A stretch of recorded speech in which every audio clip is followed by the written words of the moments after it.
The primary purpose of Uniquely Human, the podcast, is to educate and inform. The views expressed during all episodes are solely those of the individuals involved and do not constitute educational or medical advice. Listeners should consult with professionals familiar with each individual or family for specific guidance.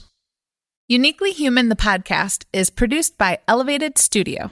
Music is graciously provided by Matt Savage of Savage Records.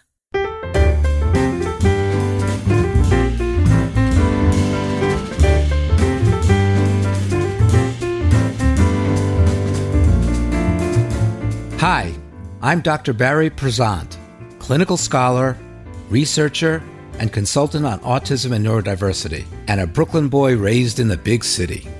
And I'm Dave. I'm none of those things, and I grew up on a farm in Illinois. But being on the spectrum myself, I have plenty of personal insight to lend. And this is Uniquely Human, the podcast, a show that illuminates and celebrates autism and neurodiversity.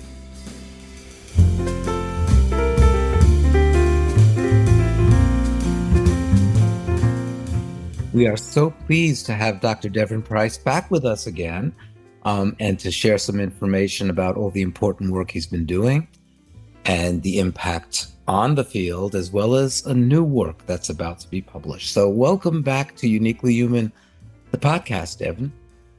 Hi, Barry, Dave. Thank you so much for having me back. It's great to be back. Thank you for coming back. Absolute pleasure.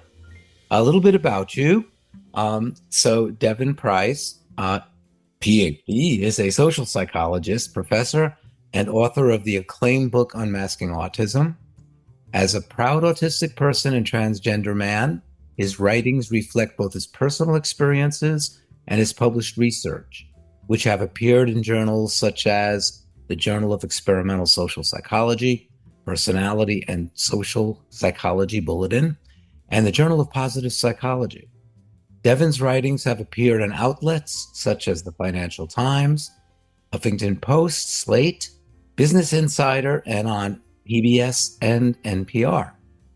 Devon lives in Chicago, where he serves as professor in the Loyola University Chicago School of Consulting and Professional Studies, and he's the author of the forthcoming book, Unmasking for Life, the Autistic Person's Guide to Connecting, Loving, and Living Authentically. Wow. Okay. So we have so much that we could talk about. And I know many people have just loved our first time that we shared with you on the podcast, but maybe some did not have a chance to listen to that. So if you could give a little bit of your background once again and your journey that led to your autism diagnosis, your choice to transition. So our listeners will know you and give them the best context for our discussion. Sure. Yeah. So as my bio describes, I am a social psychologist by training, but I did not find out that I was autistic until after I finished my PhD. And I think, like a lot of the type of kind of masked autistic that I am, I was someone who knew that conventional regular life expectations were not going to work for me from a young age, but I was good at academics and communicating. And so I really loaded all of my energy into those few socially approved of skills that I had. And I thought to myself, I'm going to become a professor. You can be eccentric if you're a professor, right? Like, people won't judge me there. So true. Yes, that was the logic. And so I really pushed hard on that. And I finished my PhD at 25. And then I was working on a postdoc when I fell into a really bad case of burnout. Now I would also call it autistic burnout, though the distinction between those two things is a little fuzzy sometimes. I was in really poor health, really bad anemia. I had a heart murmur. I couldn't. I was in bed every night from like 6 p.m. With a fever, like 103-degree fever. It lasted from February of that year through November, and I didn't really know what was going on with me. It was this really big seismic shift because I was supposed to be applying to, tenure track professorship jobs, and I could no longer live at that work pace. Mm-hmm. And it was around that time that a cousin of mine was struggling with the transition to college, going to college, and he got assessed for autism. And he kind of pulled me aside and said, you study psychology, surely you know a lot about this stuff, right? And I honestly didn't. I had a little bit of clinical training, but all that I had learned about autism was the most basic, stereotypical stuff, frankly. And stuff that was even at the time pretty out of date, like the idea that autistic people have no social drive, like no interest in connecting with other people. So I never saw myself in that. But my cousin was pointing out he knew more about autism at that point than I did, and he was pointing out all of these little traits in the family and seeing these patterns. And it seems like almost all of us are pretty damn autistic, and that was a big light bulb moment for me. And that set me on the path of just learning a lot more about what autism really was, embedding myself more in the actually autistic community and hearing people's stories as well as reading the research.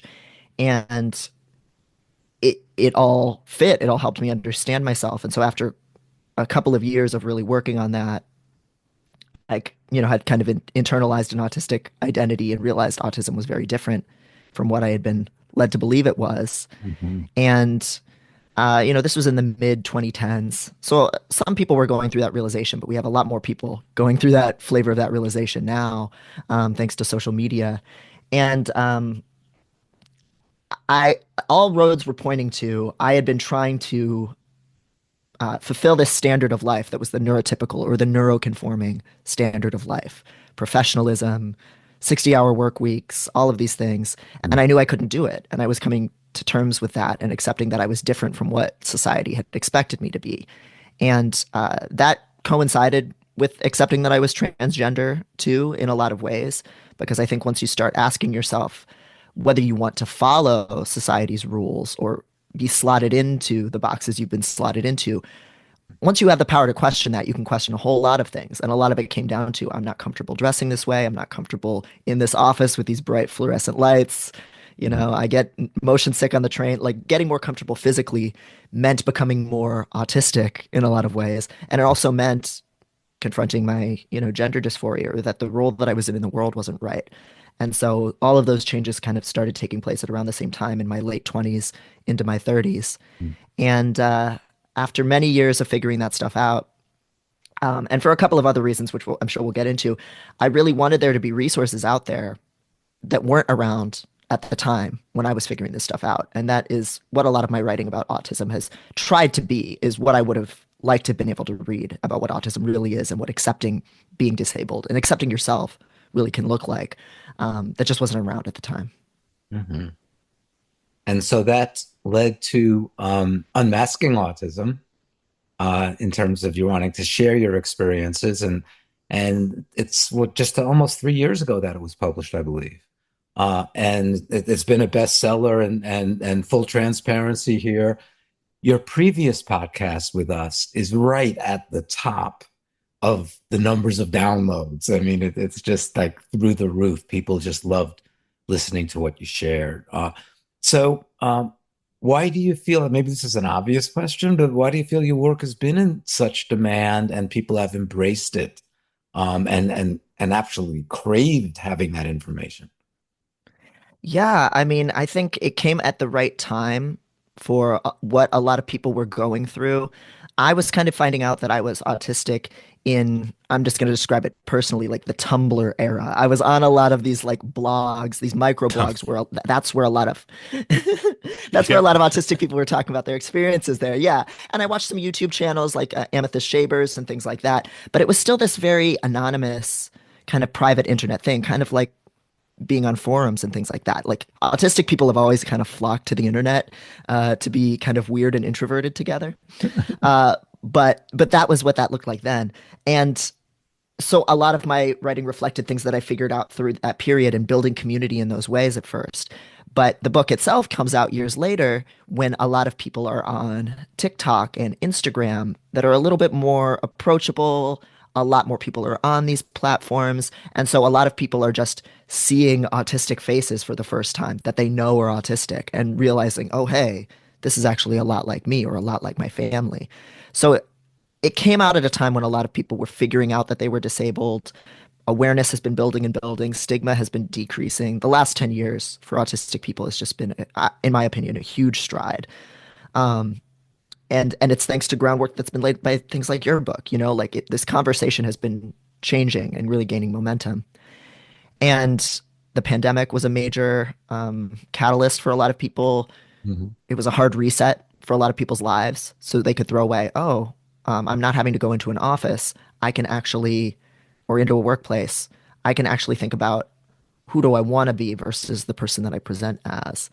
So those things really helped in the book in the sense that people were trying to figure these things out. There was a demand for this kind of conversation. And then one additional thing I'll say is that my editor, Michelle and Clerico at Penguin, has been really supportive of the book being by autistic people for autistic people.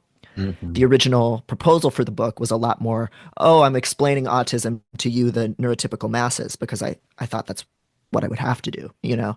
And she really said, no, just write this book for autistic people and everybody else will follow. And I think that's part of what made the book a little bit more challenging in a positive way. And so it really struck a chord with a lot of people. And I'm just so grateful that I got to make it as radical of a message as I wanted it to be. Um, and I think that is something that a lot of people wanted to hear. Yeah, I think having the support certainly of a publisher when you're going into that sort of endeavor to have your voice, it allows you to do a couple things as the writer, as the author. It allows you to not only take the risks of being deeply personal and sharing with truth and with authenticity. I mean the title of the book, Unmasking Autism, the first book, Unmasking Autism. You can't go into that book masked. that's not that's sort of antithetical, right, to the entire thing. And so it's interesting. You mentioned the timing between people no longer having to go into the office 5 days a week and keep up with this is the current of the stream and this is everybody's in the same canoe and we're all just in it. It's no. Some of us, we can get off on the shore now and we can stand there and sort of plant different roots and grow here. Whether it's a home working from home situation or some people just said completely different career. And I've noticed myself, my workday is a little less working from home. My workday is a little less on everybody else's terms, except for when I have to join a meeting, like on Teams or something. Microsoft Teams, a lot of companies use, and I'm on camera now, face to face with people virtually. The mask goes back on, and personally, I'm fine with it. Like for that 45 minutes that I'm in a meeting with somebody, if I'm having a frustrating day at home, I don't need to dump that frustration on them during the meeting. I'm there to talk about business. Let's get the business done. That's great. But that's a much different proposition than, okay, step out of my car at 8 a.m. I walk into the building and that thing is on for 8, 9, 10 hours. And then I drive home. And then a different mask goes on for my wife and my kids and this and that. It's a lot. I think it's a lot more productive for me personally to be able to selectively apply the mask. Oh, If that makes yeah. sense.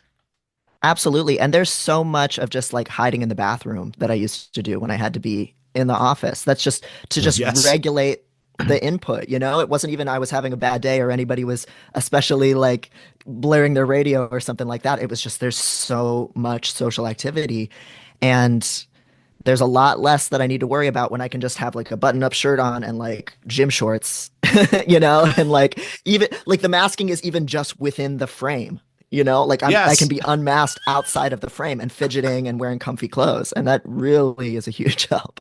Totally, totally. In full disclosure, today for the first time this week, I am wearing pants, but that's because I'm speaking with two PhDs, so I figure I better dress up. Oh, oh, thank you. Yeah.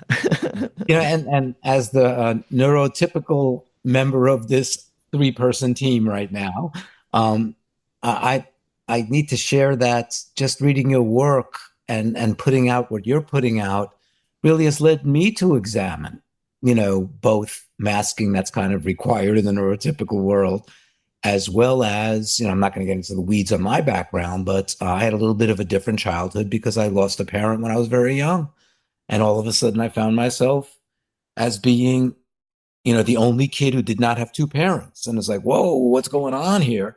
and how much I stuffed that down, but the awareness, my point is that the awareness that you brought, I know has been helpful to me in examining the kinds of masking that I do, but it's, still I'm neurotypical and I don't have the challenges of having to kind of conform to a world that I feel totally uncomfortable in, um, both on a sensory level, on a social level, and so forth.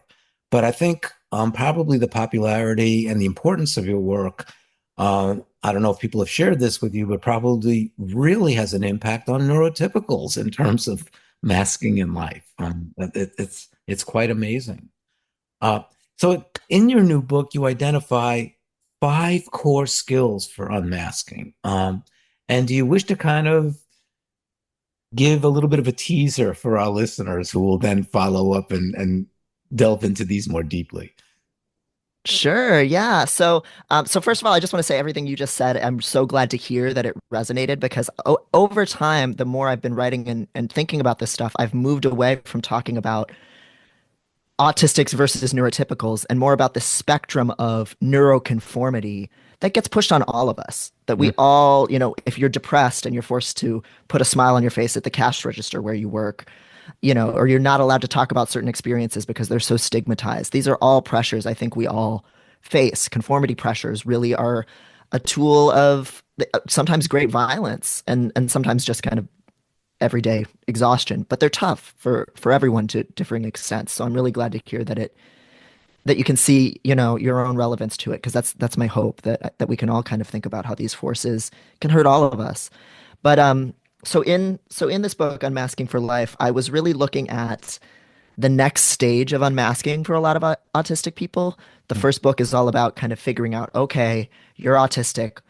Who are you really versus the person you've had to pretend to be? But once you figure out some answers to those questions, there's still a lot of practical challenges, right? You still have to worry about how am I going to pay the bills? What expectations does my family have for me? What's considered normal in the world? Like you can't escape those conformity pressures, even once you know, oh, I actually really don't want to be that societal ideal. Um, and I was looking at a lot of the social skills trainings that a lot of young autistic people get pushed into. And even the really gentle ones, the ones that are not kind of a corrective behavioral therapy, they still have this lens of, I'm going to teach you what is expected in the world and give you the tools to better meet those expectations as best you can for your own good. Mhm. And when we look at the research on those social skills trainings, they don't help the autistic person who undergoes them to have better quality of friendships, to feel more heard, to feel more socially skillful and assertive. The one skill that it seems to, in like meta-analytical studies, really boost is their attentiveness to other people. They're more responsive to other people.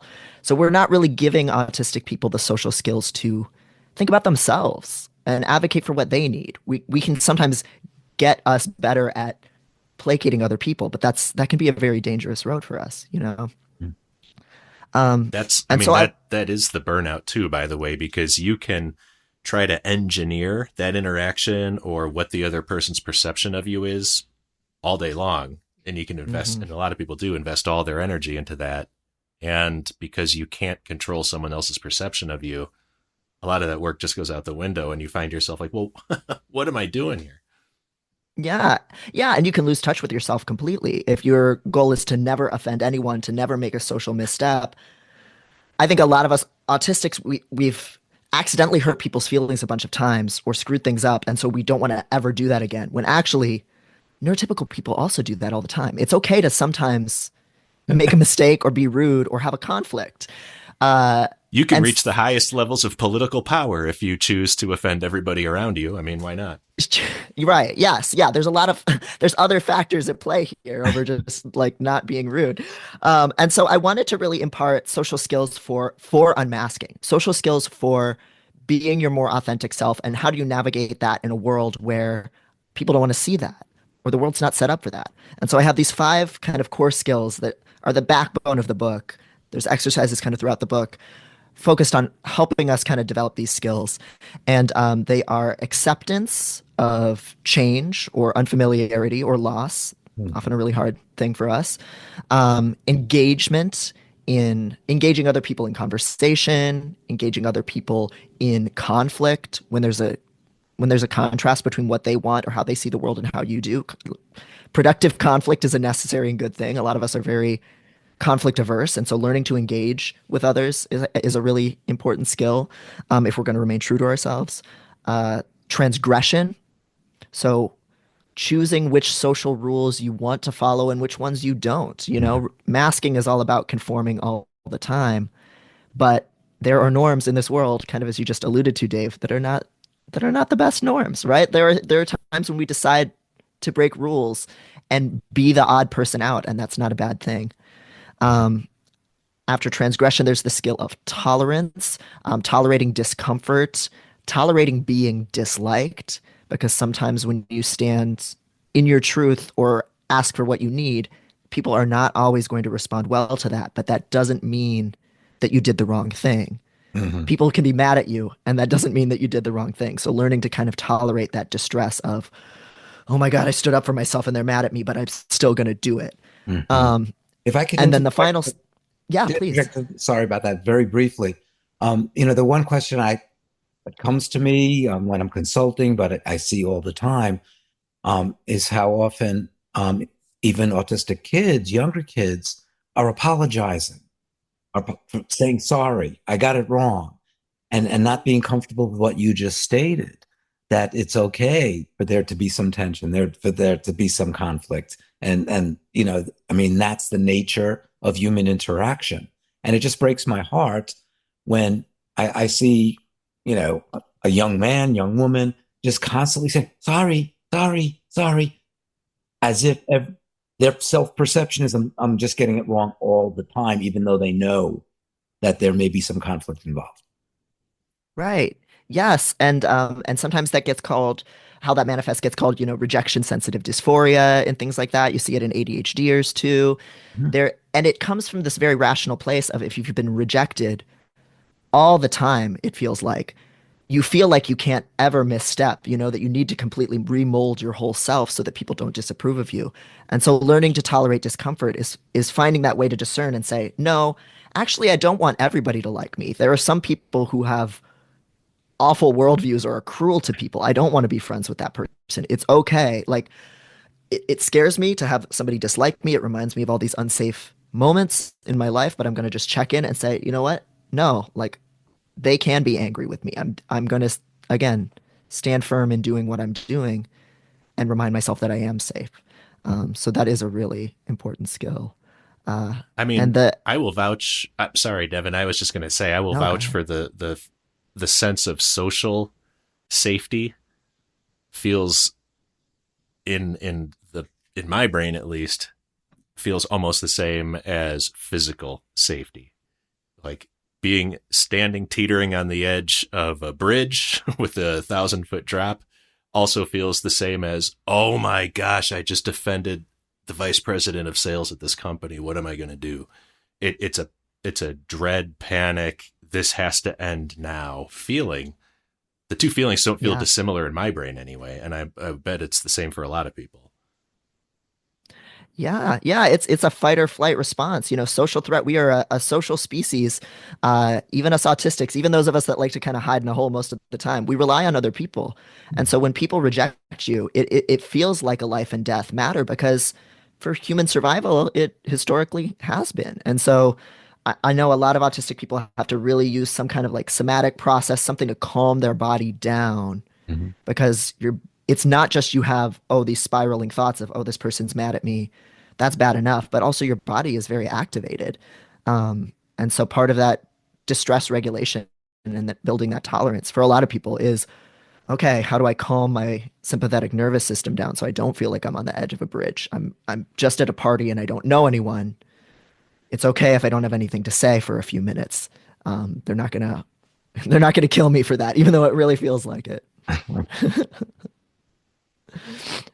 Um, and the final skill that I try to target in the book is creativity, creating our own solutions to problems that the neuroconforming world does not really give us. So a lot of autistic people, we build relationships in different ways. Our homes look different, our families look different.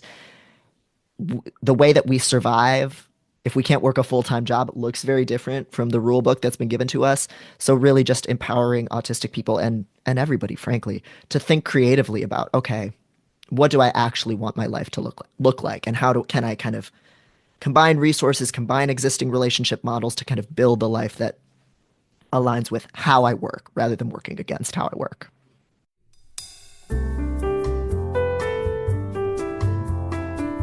Hey everybody, it's Barry and Dave, and we are coming to you with a very exciting announcement, something that is now years in the making, and that is the launch of the Uniquely Human podcast community hosted on Patreon.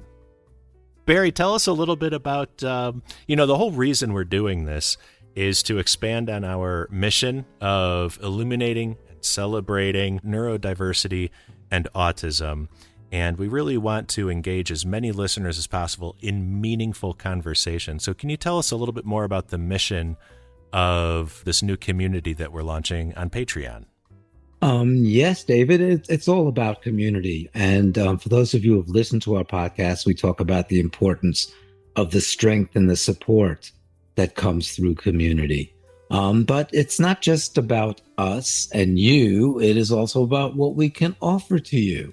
And there'll be special perks, such as a new Discord community for members, Q&A sessions with me and with Dave, and of course, brand new Uniquely Human merch.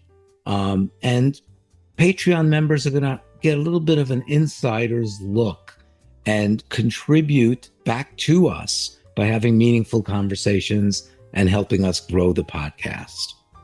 And it's our way of expressing gratitude to you all. We have loved having loyal listeners, your contributions, but every bit of support is crucial because it really will enable us to expand the podcast in many ways. So, Dave, what could our listeners do in supporting this new initiative? Yes. So, once you become a member in this Uniquely Human podcast community hosted on Patreon, we would invite you all to get active and stay active in sharing your thoughts, engaging in discussion, asking questions of the other members in the community.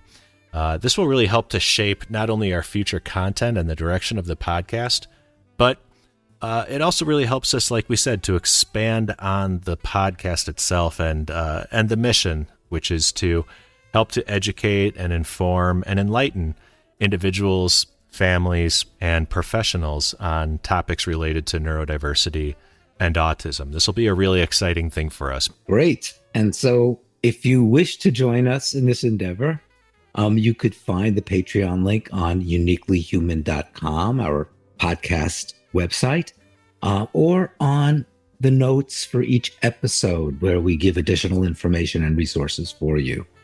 Looking forward to taking hands with you and moving forward. Yes, and thank you all so much for your continued support. We will see you on Patreon. Excellent.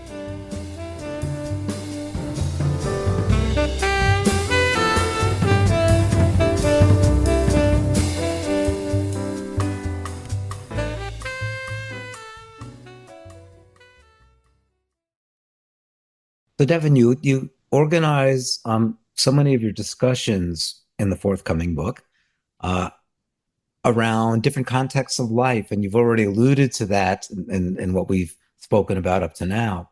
But maybe we could take a little stab at some of these different contexts and how unmasking is not only essential, but ways to improve quality of life. So how about friendships? Sure. Yeah.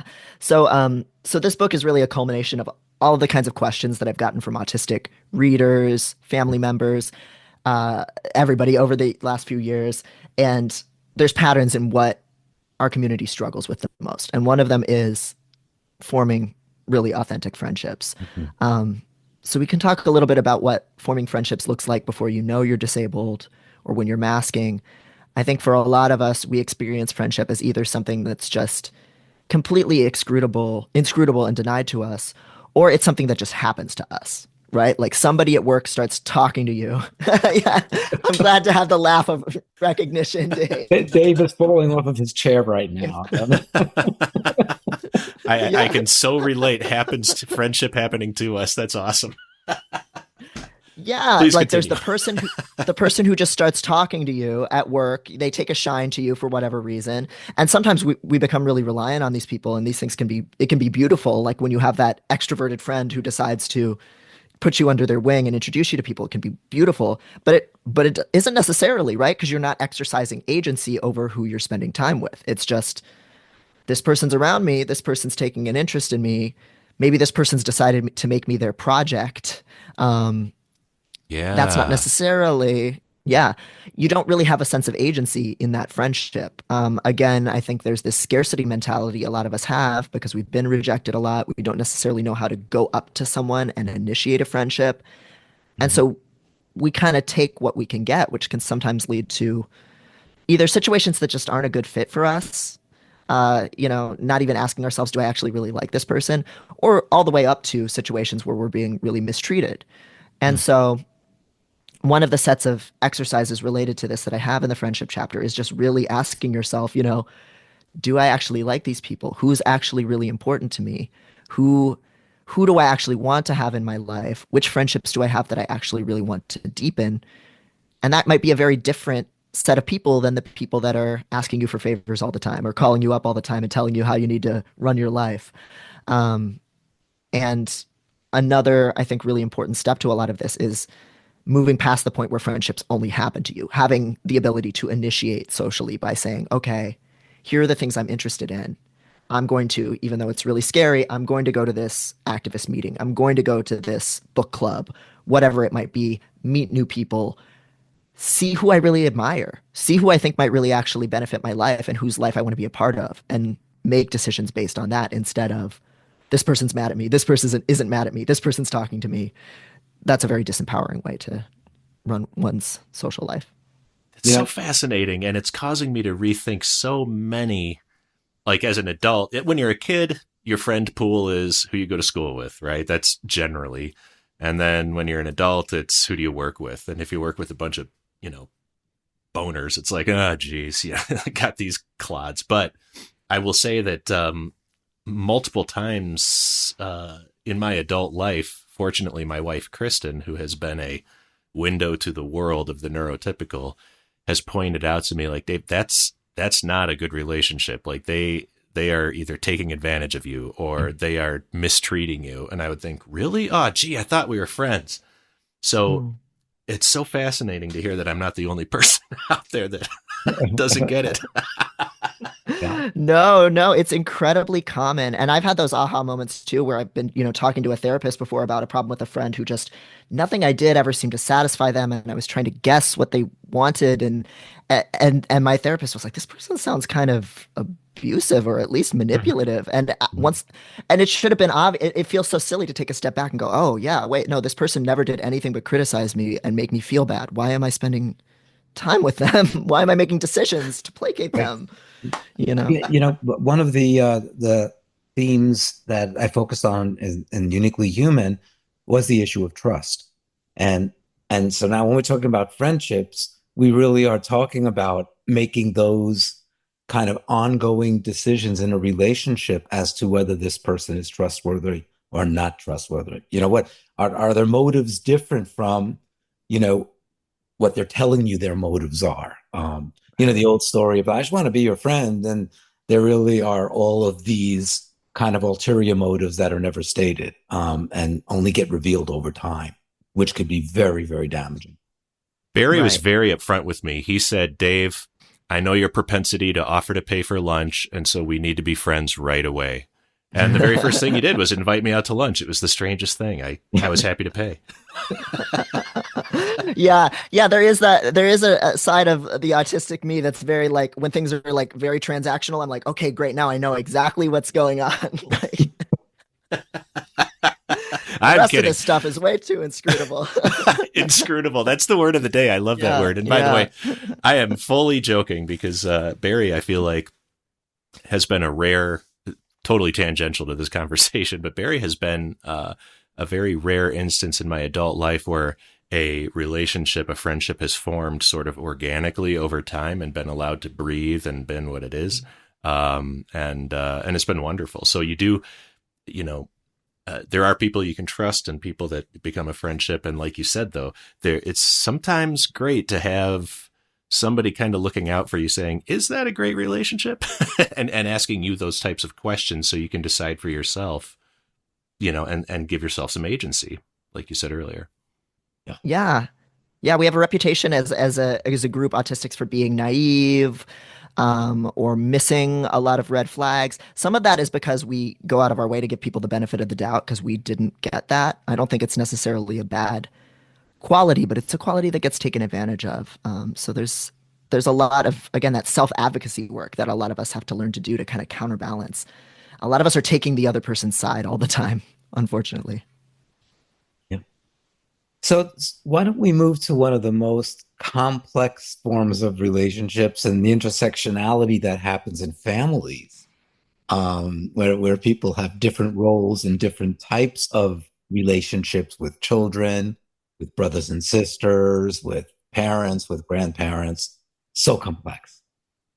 Yes, there's so much to get into here, and this is probably the chapter of the book that I got the most comments and questions and letters from people related to, because so many people, their discovery that they're autistic later in life, it's almost always connected in some way to some family member. So they might be a parent whose kid was diagnosed at a more conventional age, shall we say, or they have a revelation kind of like my cousin had and keyed me into of, oh my God, this whole family is autistic and nobody knows it. And that can play out in all kinds of complicated ways, especially if you're dealing with family members who they don't want to hear that they might have a disability. They would be very offended by that. And they have their own coping mechanisms that they've been leaning on for decades that have maybe created some dysfunction in the family system, whether that's something like a substance use disorder because that's how they blunt stress, or they're just really wound up tight and very anxious about a lot of things because they're just trying to, again, control those few things in life that they can control, or just being super withdrawn. There's so many different ways that these things can manifest. Mm. And so there's a lot of decisions that an autistic person has to make about, okay, if I have an autistic kid, how am I going to raise that kid to be in a better position than I was in, to feel less shame about who they are, to feel more of an ability to self-advocate and find people like themselves and to find their own kind of life instead of me holding them to a set of standards that might not ever fit for them. Can I make peace with the fact that maybe my autistic kid won't ever be able to work a full-time job? That's scary, but what does Mhm. that look like? You Just for an know, example. just to share something very recent, I was in a preschool yesterday. And what happened was I was asked to observe a child younger than 3 who would be coming into this preschool where there was a provisional diagnosis of being on the autism spectrum. And what happened in our discussions with a wonderful mom, very, very open, strong sense of self, was what you might refer to as unmasking a family. Because then Mm, she started speaking about a grandfather. And then she started speaking about her brother. And then she started talking about her own kind of neurodivergence. And I mean, I think that's happening more and more. It's not just individuals, but through an individual, a whole family becomes unmasked. yes. And it can be a really tough thing. It can also be a really beautiful thing where I have seen a lot of these parents, and I think there's just been generational changes. People are a little bit more gentle with kids now than most of our upbringings were like. And so this generation of parents can look at their kid and say, "No, I don't want to force my kid to speak if speaking isn't in the cards for them, or to make eye contact if it hurts them." Mhm. And then that means you have to start navigating with other parents and schools and saying, "No, actually, my kid is fine here. It's the expectations that are just not a good fit, and we're going to do things our own way." And if you think that way, that really frees you up to say, "Wait a second. There's a lot of things where that's true for me too." And I've gotten so many emails from people in their 60s, 70s, 80s who told me, "I picked up the book to understand my grandson, and then I realized I'm autistic too. And what a relief to find out that all of these quirky things I did, all of these things that were hard for me this whole time was just me going my own way and doing my own thing. And I finally feel free to just live in that. Um, and so, yeah, there's a lot of conversations that open up in the family system when people start thinking about this stuff.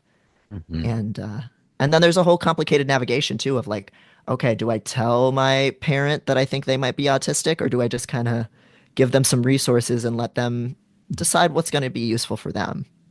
Yes, that is tricky. So having written a book on marriage and relationships, like romantic type relationships, uh, I got the same thing, but it was similar but the same. Where I would have um, a wife who would reach out to me and say, "Read your book, loved it, thank you." And I recognize so much of my husband in this. He's 64 years old. We're retired. How do I bring this up to him? And my response was always like, I'm a smart aleck who wrote a book. Like, I'm not an expert in literally anything. But what I will tell you is, uh, understand who is that armchair diagnosis for? Is it for you so you can understand the quirks, the behaviors, some of the things better, and understand there's no malice aforethought when there's, when there's some of these hurtful behaviors or things? Or is it truly for the other person so that they can avail themselves of resources or look at themselves in a different way? Um, Ultimately, it's going to be up to everybody else. But personally, I'm all for like floating an idea past somebody. But it's so personal for everybody that you're right, Devon. It's incredibly difficult to broach that subject with family members, especially those who are older than you and who have been kind of in their way now for a couple decades longer than maybe some other people have. Yeah, yeah, and most of them are at a different stage in their journey or have a different understanding of what autism or any other neurodivergence even is. So I think sometimes I think the way you've just framed it is a really great gut check for people. Am I doing this for me, or like does this understanding benefit me versus am I trying to point this person in the direction of here's other people who might understand you, here's resources, here's something that might just help you feel less alone or broken in the way that you function. And a lot of times that second progression is a lot more gentle and slow because when you really think about it, if somebody grew up barely ever hearing of autism and then only hearing the most kind of horrific depictions of it for decades, you telling them, I think you have this thing, is going to scare them and offend them.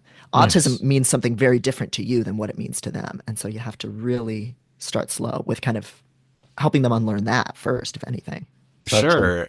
good point. It's Yep. it's such a good point. And my observation has been that, maybe Gen X, millennials, Gen Z are a lot more comfortable with labels than the generations that came before us, who just like, whatever, you're calling me this one thing.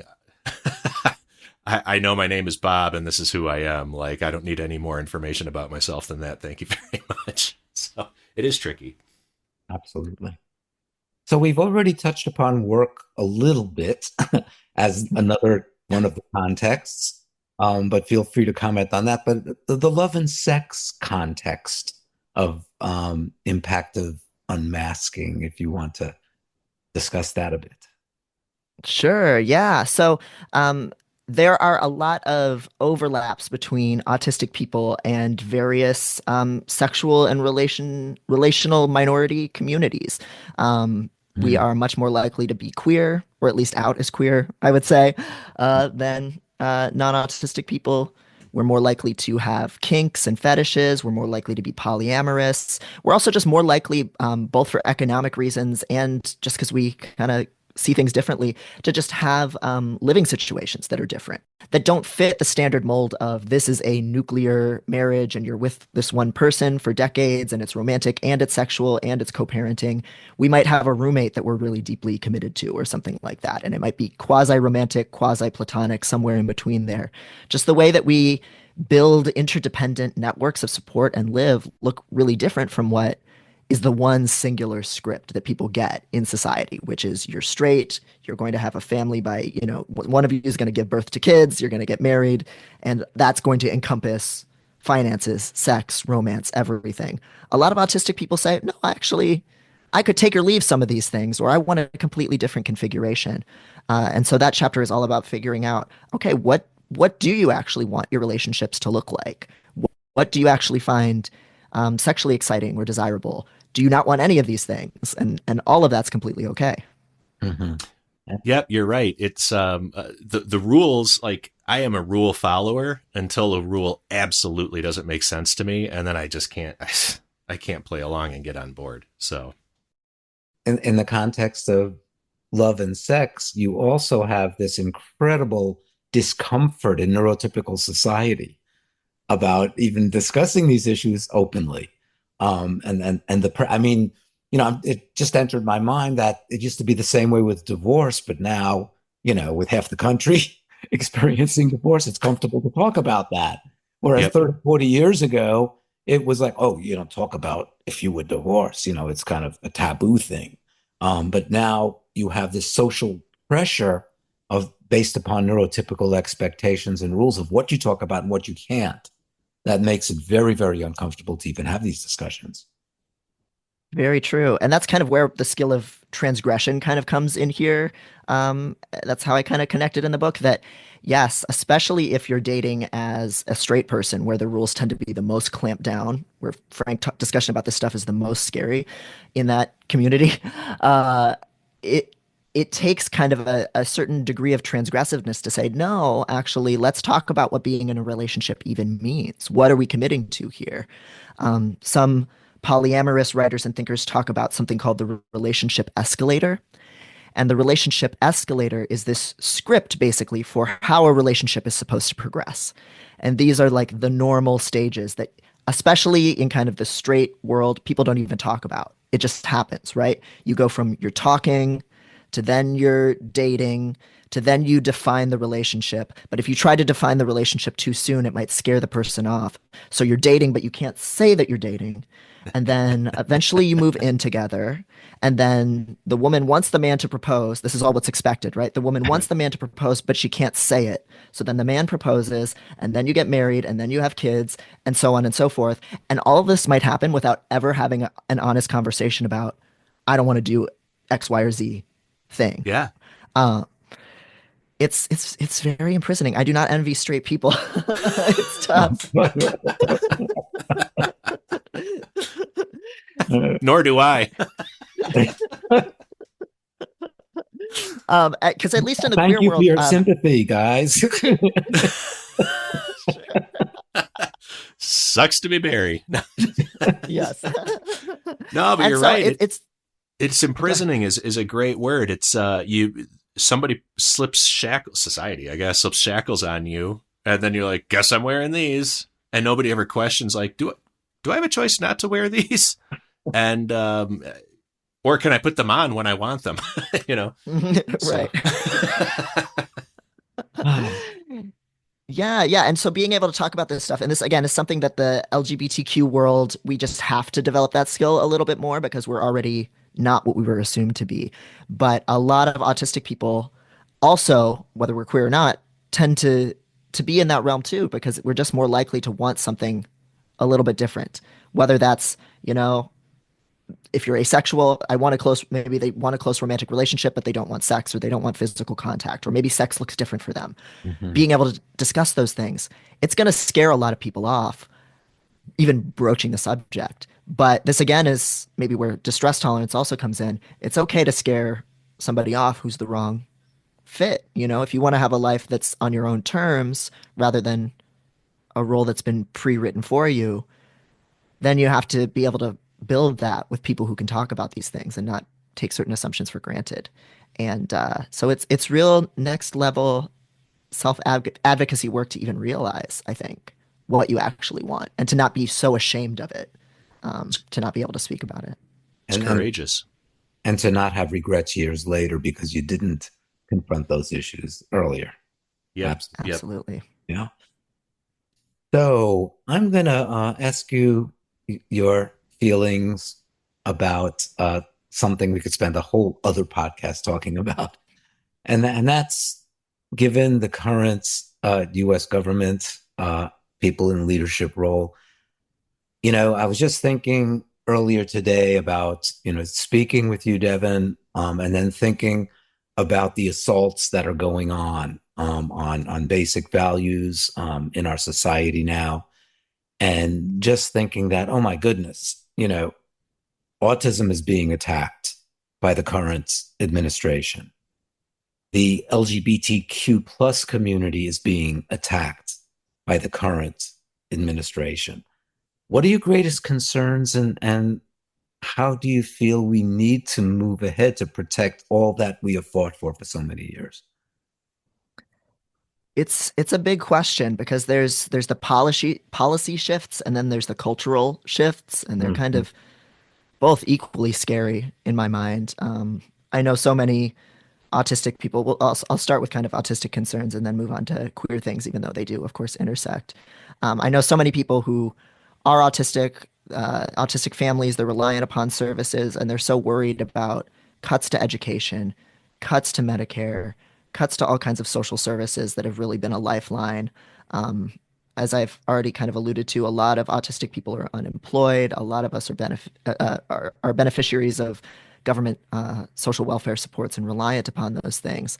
So, in a very real way, just the day to day level of getting your needs met as a disabled person is very precarious right now. And I think I hope, and I think that it's just so untenable that it even is going to be bad enough for the economy that there'll be some kind of backlash on a lot of that. But maybe that's just how I'm mentally coping with it because it just seems like such an extreme floor dropping out on so many Mhm. Americans to lose these things. But there's also the cultural shift in attitudes. Um, the the form of conservatism that is really dominant right now is this very they like using slurs. They've really brought back the R slur in a big way. Slurs Mhm. against intellectually disabled people and autistic people. And it's very bizarre because some members of these groups identify as being on the autism spectrum themselves, like Elon Musk. Of course, he identifies as having Asperger's, which is its own whole kettle of fish there. But there's this very strange thing going on where some of these alt-right echo chambers, like 4chan and some of those pockets that radicalized a lot of young men, they preyed upon lonely, disaffected young men, some of whom are autistic, and radicalized those people and turned them into foot soldiers for a hate movement. So Mhm. you have that going on at the one side, and Mhm. yet this hate movement is itself really hostile to autistic people or Mhm. disabled people in general. So it feels like a very big step backward in terms of just how much overt hatred is normalized Mhm. against all of the groups that we mentioned. You know, the terms that come to mind, the terms that we've been using for a long time now is, so much effort has been put into depathologizing autism and neurodivergent conditions. And it's almost like they're becoming repathologized again when you hear Robert F. Kennedy talking about, his totally inaccurate, bizarre view of what autism is, you know, Hmm. destroying the lives of millions of children, shattering their families, and that's what autism is. Um, and that's the scary piece. That I think that's the cultural piece. We've come so far, and it's not going to take too many times for people to hear the repathologizing message until attitudes may shift, at least among some people. Oh Yeah, yeah, poisoning a well can happen in an instant. Getting the poison out of the well takes decades, decades, decades. yeah, yeah, absolutely. We've already seen what decades of fear mongering about vaccines causing autism did, both on a public health level and on an attitudes towards disability level. And we're trying to reignite that back up again now under this administration. It's terrifying.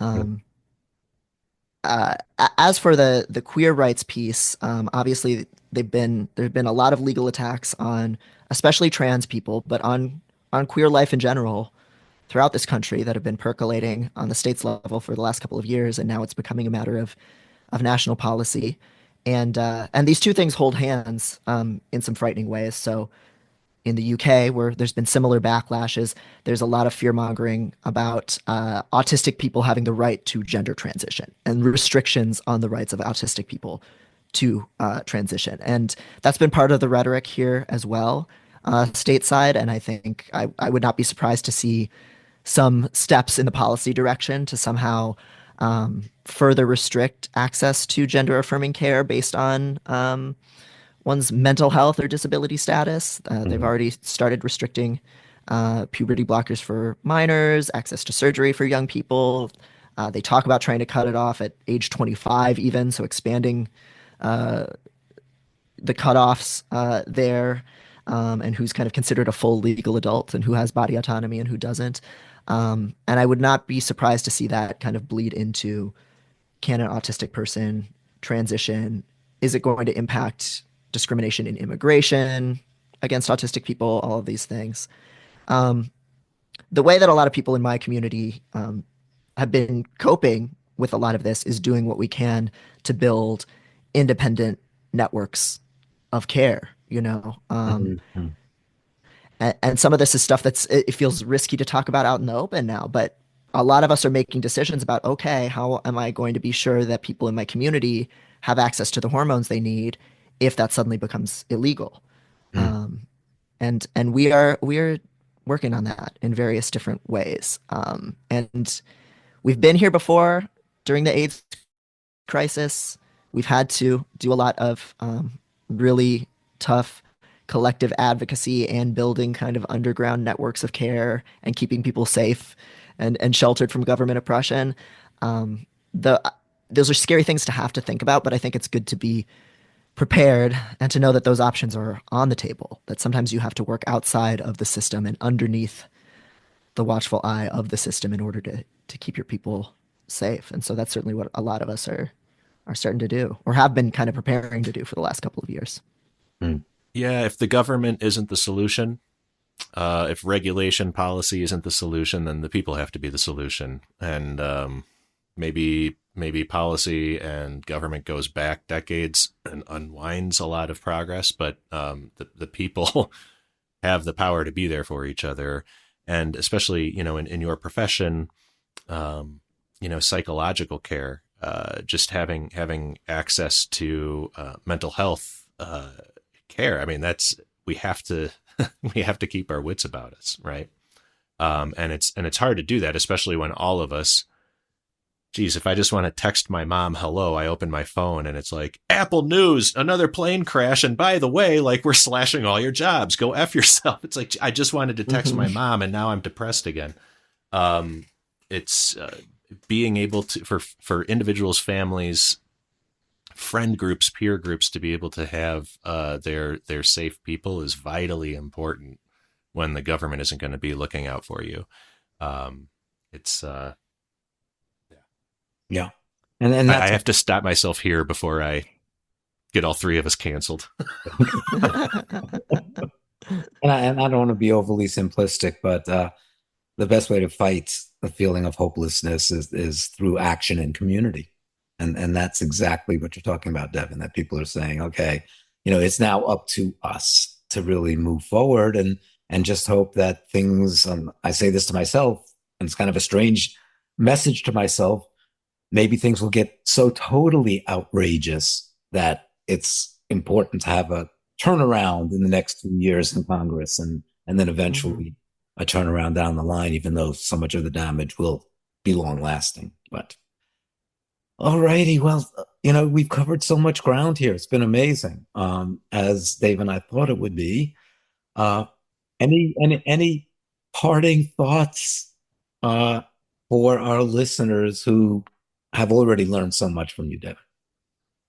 Yeah, I think since just to jump off of that kind of ending note, I think this has been a really clarifying moment in time for a lot of people. The last several years have been, right? To even going back to the COVID example, I think a lot of us are having these realizations about institutions that have failed us and that are breaking down, expectations that were applied to us that don't really suit who we really are and our real values. It has been a time of really profound disillusionment for a lot of people. And that is very scary and hard. And it can kind of break you apart. But I think after that happens, you do have the ability to put yourself and your community back together, and you're not taking things for granted anymore. You aren't taking certain values as an assumption, so you have this clarity of, okay, if a lot of the world isn't with me, who is with me? How can we support each other? What are the things that we can do to protect each other? What are the things that are the most important for me to do with my life? And when you get disillusioned with certain things, that's a way of letting go. I think we can let go of a lot of things that we were trying to make work in our lives, or making appeals to people or institutions that were not showing up for us or were hostile to us. That when we let go of that energy, we can really root that energy in places where it is going to grow. So I think that's just really important for people to hold on to. I obviously have plenty of days where I'm freaking out about this stuff, just as much as anyone else. But I think it's very clarifying to say, okay, no, here are the people I can help, my neighbors, my family, my loved ones.